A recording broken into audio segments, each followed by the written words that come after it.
Video villain super commando ध्रुव। कथा और चित्र अनुपम सिन्हा। संपादन मनीष चंद्रगुप्त। इस संसार के सारे जानवरों में अगर सबसे ज्यादा हिंसक कोई जीव है तो वह है मानव। आदमी। सदियों से लड़ी जा रही खूनी लड़ाइयाँ, रोमन स्टेडियम में खूंखार पशुओं से निहत्थे मनुष्यों का युद्ध और आजकल की फिल्मों और किताबों में लगातार बढ़ रही हिंसा इस बात को सही साबित करते हैं। और प्रगति के साथ साथ इस हिंसा के भी नए नए तरीके ईजाद हो गए हैं। और अब हमारे स्पेशल केबल दर्शकों के लिए एक बहुत जरूरी खास योजना। आज की रात हम पेश कर रहे हैं वीडियो की दुनिया का सबसे महान शो सुपर कमांडो ध्रुव की मौत का सजीव प्रसारण।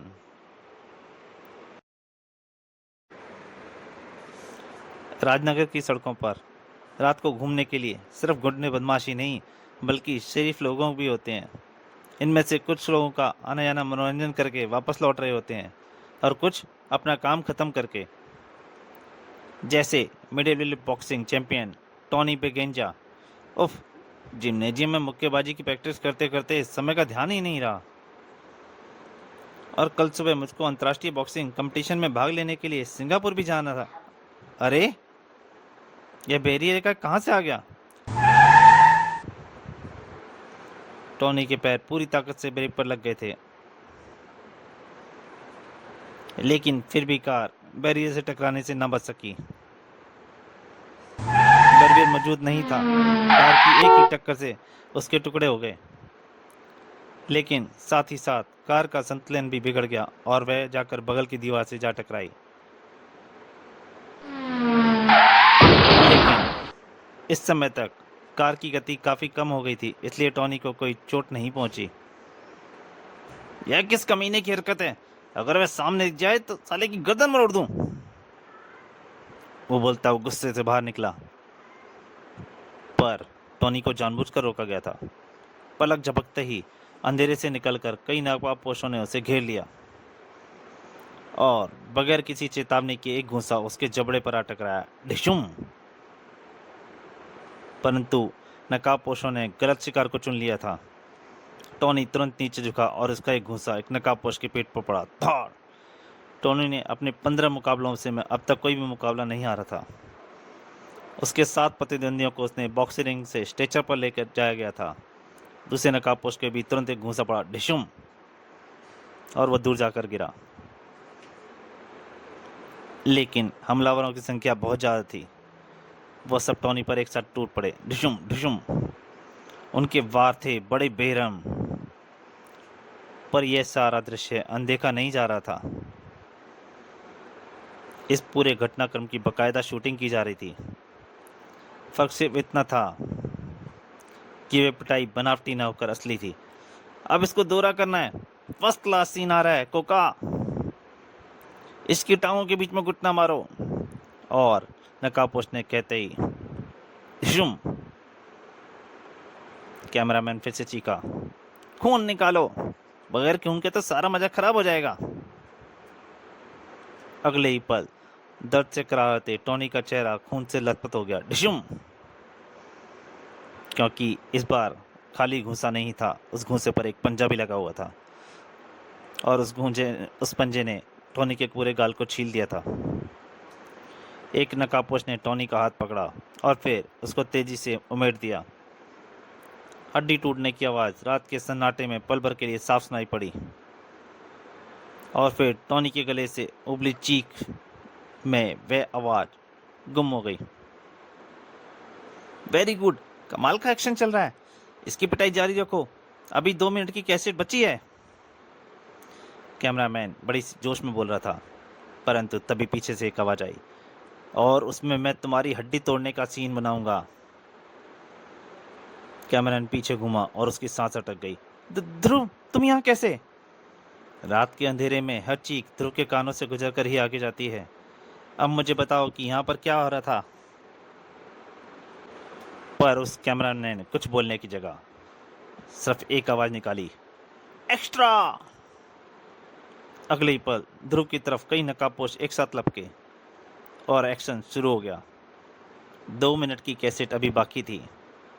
कैमरामैन वीडियो के लिए रेडी हो गया, परंतु कैमरामैन को शूटिंग करने का समय ही नहीं मिला और एक झटके से कैमरा उसके हाथ से चल गया, क्योंकि ध्रुव के लिए वो एक्स्ट्रा किसी बच्चे के समान थे। टॉनी के विपरीत ध्रुव मुक्केबाजी के साथ साथ लड़ाई की हर कला में माहिर था और उसके सामने नकाबपोश एक एक करके धराशायी होने लगे। ये बात कैमरामैन भी बखूबी समझ गया था। वो अपनी वैन की तरफ भागा। ये मरियल एक्स्ट्रा ध्रुव के सामने ज़्यादा समय तक नहीं टिक पाएंगे। अब मुझे ही इसको रास्ते से हटाने का उपाय सोचना पड़ेगा। वह तुरंत वैन में बैठा और उसने वैन स्टार्ट कर दी, वरना इस गलती की कीमत हम सबको जान देकर चुकानी होगी। वैन की घरघराहट सुनकर ध्रुव को खतरे का आभास तो जरूर हुआ, लेकिन बचने का समय उसको नहीं मिल पाया। एक भयंकर टक्कर से ध्रुव का बदन हवा में उछल गया। जमीन के गिरने पर पहले ध्रुव के दिमाग पर अंधेरा छाना शुरू हो चुका था।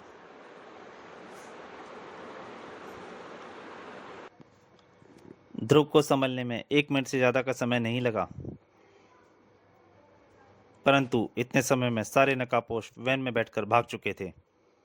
ये भाग रहे हैं, पर कहाँ तक भागेंगे? मैं भी मोटरसाइकिल से इनका पीछा। ध्रुव अभी एक सोच ही रहा था, परंतु एक करार की आवाज ने ध्रुव का ध्यान खींच लिया। आहा! ध्रुव ने पीछे मुड़कर देखा तो उससे टॉनी का ध्यान आया। ओह, मुझे पहले इस घायल को अस्पताल पहुंचाना होगा। अब मैं नकाबपोशों का पीछा नहीं कर सकता। उसने देख लिया था टॉनी के सर से खून बह रहा था। ध्रुव घायल टॉनी की तरफ बढ़ा और उसका पैर जमीन पर पड़े एक चौकोर डिब्बे से टकराया। ठाक! ध्रुव ने नीचे देखा। अरे, यह तो वीडियो कैसेट है। ध्रुव के चेहरे पर रौनक आ गई। यह कैसेट जरूर उस कैमरे से गिरी होगी। यह सबूत किस्मत से मेरे हाथ लग गया। अब यह ही मुझे उन कमीनों तक पहुंचाएगा। उधर गुंडों की टोली इस बात से बेखबर थी। Cameraman, good evening director. Welcome cameraman Raghu. आज कुछ गड़बड़ तो नहीं हुई? थोड़ी सी बॉस। आज हमारा सामना ध्रुव से हो गया था। सुपर कमांडो ध्रुव से? यानी तुम शूटिंग नहीं कर पाए? रघु कभी कच्चा काम नहीं करता डायरेक्टर। उस बॉक्सर की तो ऐसी पिटाई की है जिसे देखकर हमारे दर्शक खुशी से झूम उठेंगे। ऐसा क्या? तो ला जल्दी से कैसेट ला। ब्रॉडकास्टिंग का समय भी होने लगा है। रघु ने अपने कैमरा खोला। ये रही वे धमाकेदार कैसेट। अरे, क्या हुआ? कैसेट कमरे में नहीं है। लगता है ध्रुव से लड़ते वक्त कैसेट बाहर गिर पड़ी है। उस आदमी का गुस्सा कैमरामैन के ऊपर पड़ा। मूर्ख! आंखें खोलकर काम नहीं करते क्या? वह कैसेट जरूर ध्रुव के हाथों लग गई होगी। उस कैसेट के जरिए अब वह मुझ तक भी पहुंच सकता है। खैर, यह तो बात की बात है। इस वक्त तो सवाल यह है कि आखिर आज का हम अपने रात को दर्शकों को क्या दिखाएंगे। मैं भी उस कैसेट को वापस मंगाने का इंतजाम करता हूँ। करो, वरना आज हमारे दर्शक टॉनी बेगेंजा के बजाय तुम्हारी पिटाई देखेंगे। उसी वक्त एसपी सिटी के बंगले पर ध्रुव वो वीडियो एसपी साहब को दिखा रहा था और जैसे ही वीडियो बंद हुई, अजीब चक्कर है ध्रुव। यह इस तरह का 9वां केस है। हर केस में नकाबपोशों ने एक आदमी को बुरी तरह से मारा पीटा है, पर लूटा नहीं। यह तो मुझे आज ही पता चल रहा है कि इस घटनाक्रम की वीडियो फोटोग्राफी होती है, पर क्यों? यह तो मुझे भी नहीं पता चला एसपी साहब। इस सारे नाटक को यहीं पर रोकना होगा, वरना इस शहर में शरीफों का बाहर निकलना मुश्किल हो जाएगा। इस कैसेट को हम फिर से देखते हैं, शायद इससे कोई सूत्र। ध्रुव अभी इतना ही बोल पाया था कि तभी उसकी आवाज को बीच में ही रोककर किसी पीछे से आवाज आई। उसका समय नहीं है प्यारे, क्योंकि हम नई कैसेट सिर्फ 4 घंटे के लिए ही देते हैं। अब मैं कैसेट वापस लेने आ गया हूँ। एसपी साहब और ध्रुव ने पीछे मुड़कर देखा। कौन हो तुम? यहाँ अंदर तक कैसे आ गए? सिपाही ने तुमको रोका नहीं क्या? नाम तो मेरे कई हैं एसपी, लेकिन मेरे बॉस मुझे प्यार से सुपरस्टार कहते हैं, क्योंकि फिल्मी सुपरस्टार की तरह मैं कोई भी असंभव काम कर सकता हूँ। जैसे कि यहाँ से कैसेट ले जाना। और हाँ, तुम्हारे सिपाही मुझे रोकना तो चाहते थे, परंतु मेरी क्लोरोफॉर्म पिचकारियों ने उनको इसका मौका नहीं दिया, और अब तुम दोनों का भी वही हाल होगा। सुपरस्टार ने अपने हाथ ऊपर किए और दो तेज धारें ध्रुव और एसपी साहब की तब लग की। ध्रुव फुर्ती के साथ घातक धार के रास्ते से अलग हो गया, पर एसपी साहब ध्रुव जैसे फुर्तीले नहीं थे। क्लोरोफॉर्म की पिचकारी ने एसपी साहब को तुरंत बेहोश कर दिया। यह पूरी तैयारी के साथ आया है, इसको जल्दी ठिकाने लगाना पड़ेगा, वरना मेरा भी एसपी साहब जैसा हाल होगा और यह कैसेट ले जाने में कामयाब हो जाएगा। ध्रुव ने लपक कर दो पेन टेबल से उठा लिए। अगले ही पल ध्रुव का हाथ घुमा और पेनों ने गैस की नलियों में फंसकर नलियों को जाम कर दिया। पॉप!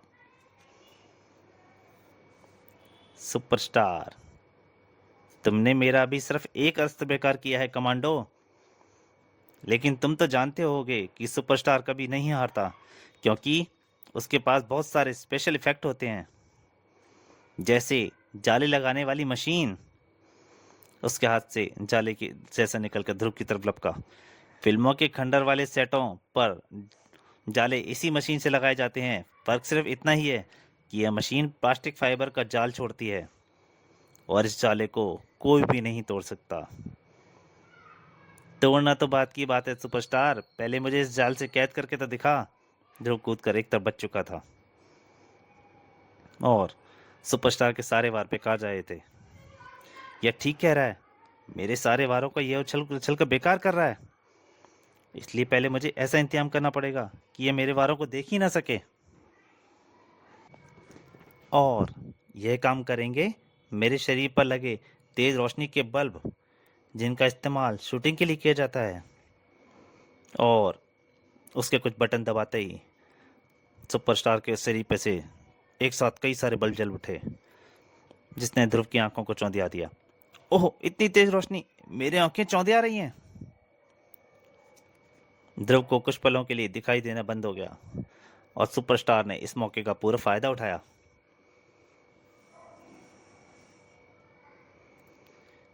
मैंने कहा था ना ध्रुव कि सुपरस्टार से कोई टक्कर नहीं ले सकता, और अब तुम मुझे ये कैसेट ले जाने से नहीं रोक सकते। सुपरस्टार का हाथ कैसेट की तरफ गया, परंतु उससे पहले ही ध्रुव की एक लात उसके ऊपर पड़ी। तुमने मेरे हाथों को जरूर बांधा है सुपरस्टार, लेकिन मेरे पैर अभी आजाद हैं। वो कैसेट नहीं ले पाया। तो अब मैं तुम्हारे पैरों को भी बांध देता हूँ। ध्रुव पर एक ही ट्रिक बार बार नहीं चलती, और ना ही ध्रुव अपने दुश्मन को दूसरा मौका देता है। ध्रुव की लात सुपरस्टार के सीधा सर माथे मुंह पर आके पड़ी। सुपरस्टार भी समझ चुका था कि वह ध्रुव से कैसेट लेना इतना आसान नहीं है। तुम में अभी भी बहुत जान बाकी है, यानी अब मुझे स्मोक मशीन का इस्तेमाल करना ही पड़ेगा। एक हल्की सी घरघराहट के साथ गाढ़ा धुआं तेजी से भरना शुरू हो गया। ध्रुव तेजी से वीसीआर की तरफ लपका, शायद कैसेट के लिए, लेकिन धुएं ने पलक झपकते ही पूरे कमरे को अपने अंदर समेट लिया। ध्रुव यह नहीं देख पाया कि सुपरस्टार कहाँ गया, पर सुपरस्टार भी यह नहीं देख पाया कि इस दौरान ध्रुव ने क्या क्या कर दिया। कुछ ही पलों के बाद ध्रुव तेजी से धुएं भरे कमरे से बाहर निकला। सुपरस्टार भी अब आता ही होगा। मेरे पास कुछ ही पलों का समय है और इसी में मुझे इस जाल से आजाद होना है। इस फाइबर के जाले को तोड़ा तो नहीं जा सकता, पर काटा तो जा ही सकता है। ध्रुव ने तुरंत एक राइफल की संगीन से अब उसने जाले को काट लिया। ध्रुव के जाले को संगीन पर रगड़ना शुरू कर दिया, जिससे उसके जाला कट गया। देखते ही देखते जाले के टुकड़े कर दिए उस संगीन ने, और बाहर निकलकर आ रहा सुपरस्टार सीधे ध्रुव के गुस्से से टकराया। डिशुम!